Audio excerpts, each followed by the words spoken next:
The deep green forest is a vast, complex web of life. By observing the plants and animals of the forest, we can learn about ecology. Ecology is the study of the relationships among plants and animals and the environment in which they live.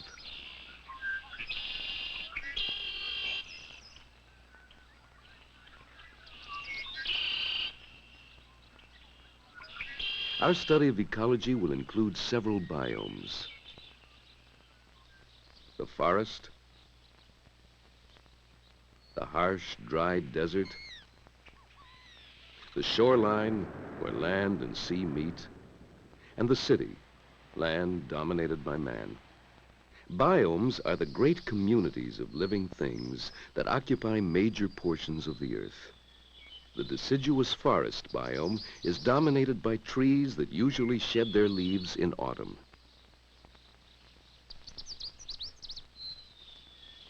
In every biome, food chains exist. By studying these food chains, we can determine the pathways by which energy flows through the biome. Food chains begin with sunlight, when green plants change the solar energy to chemical energy. These plants produce food from carbon dioxide and water by a process called photosynthesis. Thus, green plants are called producers because they provide food for all other organisms in the biome.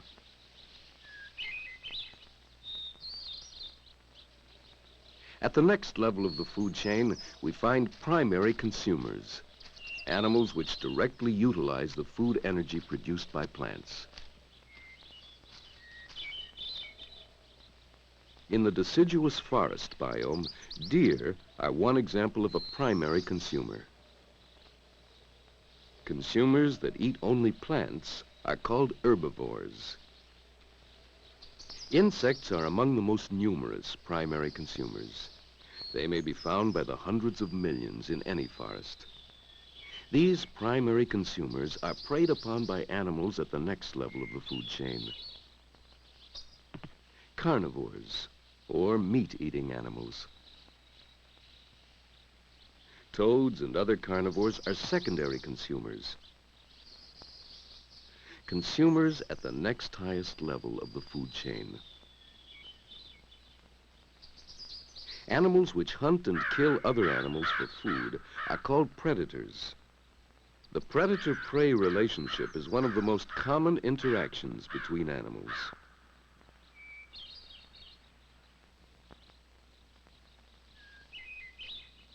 The food chain doesn't stop here. There are other carnivores at higher levels.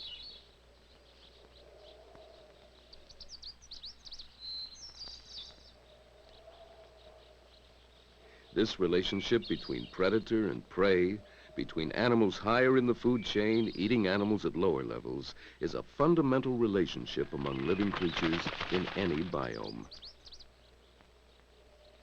The hawk is at the top of this food chain.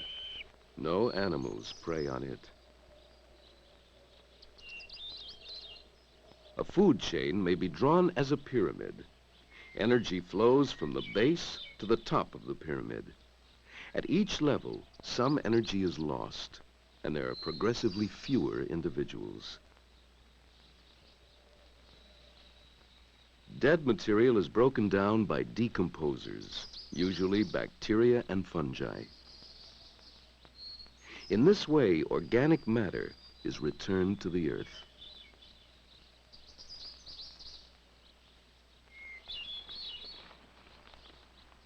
Scavengers are animals which feed on dead animals, which they themselves have not killed. Among scavengers, there may be competition for food.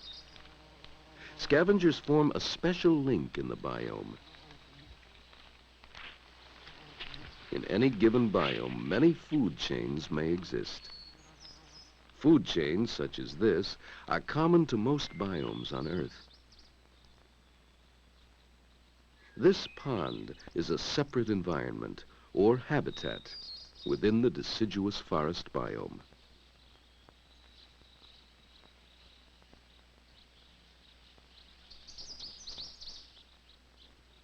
As in other habitats of the forest, the creatures living here have complex interrelationships. Many of these animals are in the pond habitat only part-time. They spend most of their lives in other parts of the forest.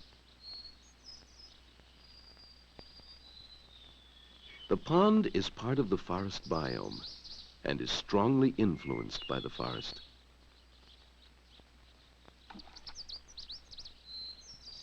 For instance, the thickness of the overhead tree canopy determines how much sunlight reaches the pond, and thus affects plant and animal life found here. In the pond habitat, there are also producers and consumers that form a food chain.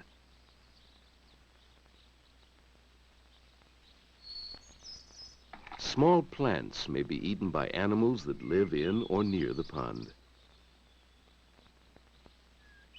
However, at the base of the pond's food pyramid are the microscopic producers called phytoplankton. In the pond water, algae multiply rapidly, taking their energy from sunlight falling on the pond. Algae are very simple microscopic green plants. Decomposers are found in the pond too, bacteria which feed on dead material. Algae and bacteria are in turn eaten by protozoa, simple microscopic animals that live in water habitats. Some protozoa are primary consumers. Others are predators. Here, an amoeba consumes a paramecium.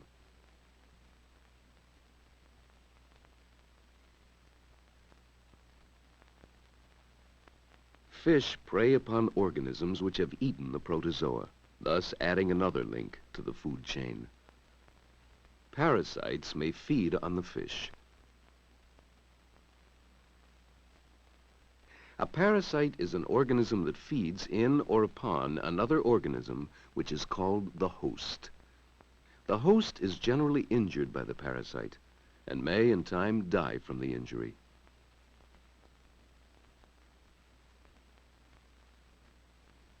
This pond will not always be here. Dead material will accumulate on the bottom, and as more plants grow, their roots will hold sediments washed from the surrounding forest. The pond gets smaller, and someday will be dry land, like the rest of the forest biome. This process is called succession. Succession can be seen very clearly at a beach. At the water's edge, the beach is sandy and exposed to wave action. No plant life grows here. Farther inland, conditions are less severe, and decaying material adds organic matter to the sand. Here, plants begin to grow and anchor the sand dunes, beach grasses and various kinds of shrubs. Organic matter from dead plants turns the sand into rich humus. The small trees, such as willows and cottonwoods, appear. Finally, a forest begins to grow as oaks and hickories take hold. Succession is change. Change from one kind of plant and animal community to another.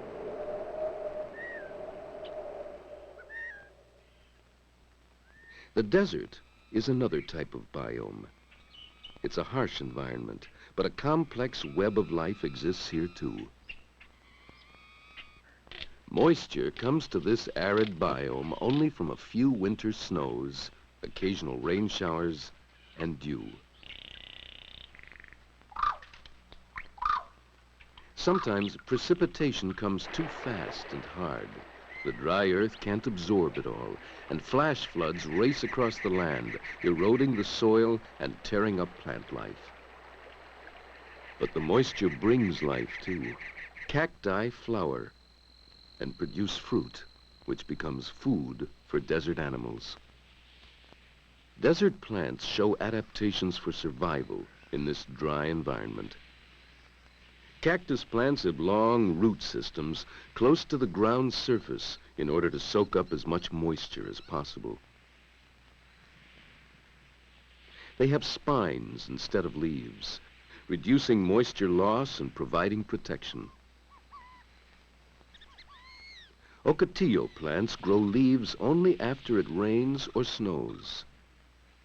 When dry conditions return, these leaves will drop off, so the plant conserves moisture. Animals obtain their water from the plants they eat or from dew. In the heat of the day, most animals rest in the shade. Only a few are active, hunting for food.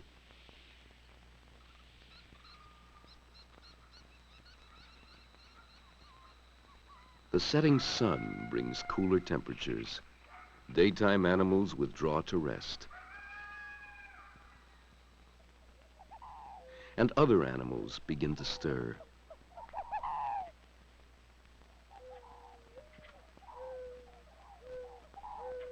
Nighttime animals begin to feed where only a few hours before, daytime animals were active.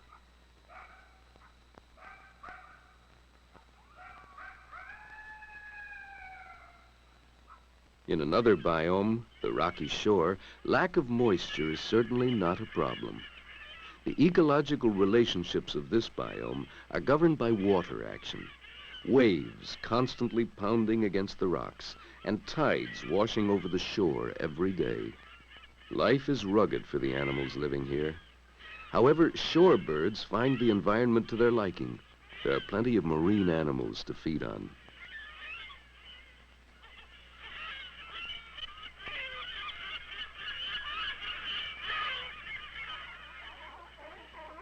On the rocky shore, there may be fierce competition for space. The best places to eat, sleep, mate, and raise young.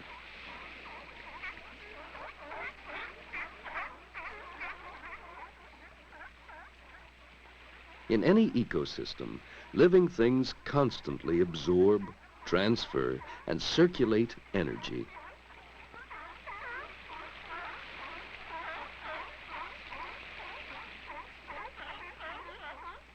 Here, too, there is a cycle of life and death, with dead plants and animals returning materials to the environment. By observing interactions among living things, ecologists can gauge a biome's health. We can think of the Earth as one huge biome, or ecosystem, which can be divided into spheres: the lithosphere, or crust, the hydrosphere, or water, and the atmosphere, or air. The biosphere takes in all three. It is the thin, fragile zone where all life exists on Earth. The activities of human beings have a tremendous impact on the biosphere. Many of these activities are damaging.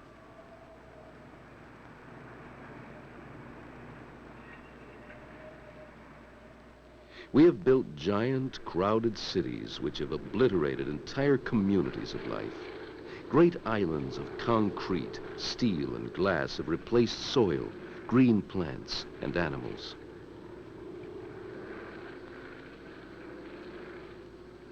We can think of cities and their suburbs as a kind of biome, an urban ecosystem, where relationships are determined by the changes human beings have made in the environment. Certain kinds of animals thrive in the urban ecosystem simply because they are scavengers, able to feed on the waste products of our cities. An urban ecosystem generates enormous amounts of waste, which is a food supply for large numbers of scavengers.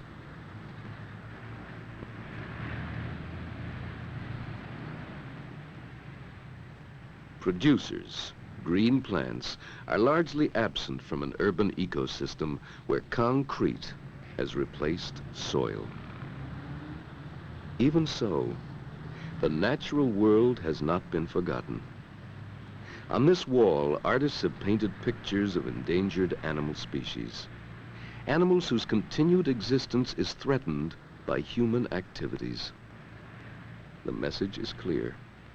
We can't continue to destroy life in the biosphere.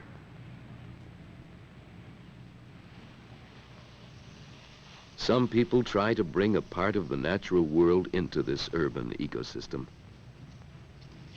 A rooftop garden brings green plants back into the man-made biome of the city. The primary producers for the urban ecosystem are found outside the city in agricultural ecosystems. Like the urban ecosystem, farms are man-made, and man alters the relationships among animals, plants, and soil for his own needs. Instead of a great variety of green plant producers, farms have a very limited number of plant species which are used as food by humans and their domestic animals. The agricultural ecosystems can't exist without careful attention from humans. And in such a simplified ecosystem, huge inputs of dangerous chemicals are necessary. New methods of controlling pests are now being introduced. Apples are one of the most important fruit crops in the United States. But large numbers of insects attack apples, so vast quantities of pesticides are used on them.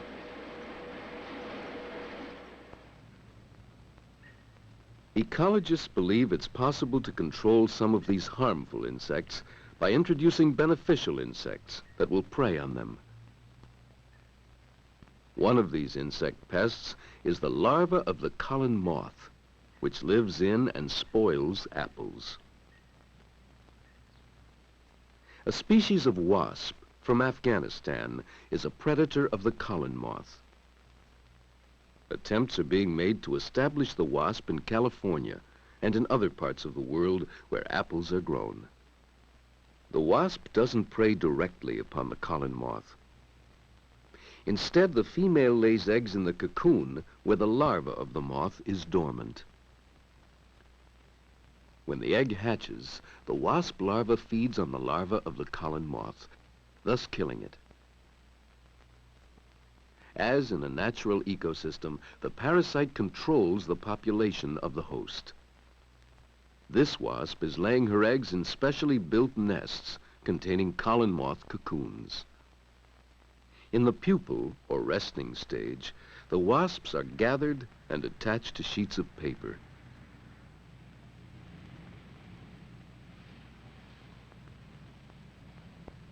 Each piece of paper contains several thousand wasp pupae.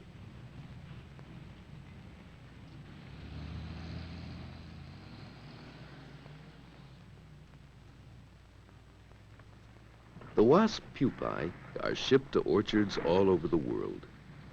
This is an example of biological control, applying the knowledge we gain from ecology.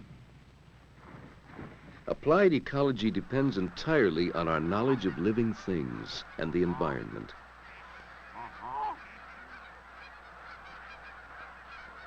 These students are studying Canada goose populations. The ecology of a biome, the communities within it, and the ways animals interact must be studied in the field. Because ecosystems are dynamic, alive, they can't be dismantled and taken into the laboratory. Each goose is banded with a tag, and the date and location are recorded. If the tag is later recovered, scientists may learn something about the bird's feeding habits, movements, and even the kinds of problems it encounters in the environment. We need knowledge like this for many reasons. Not just to help the geese survive, but more importantly, to learn what must be done so that we may survive. That's the essence of ecology, keeping the ecosystem we call the Earth alive and well.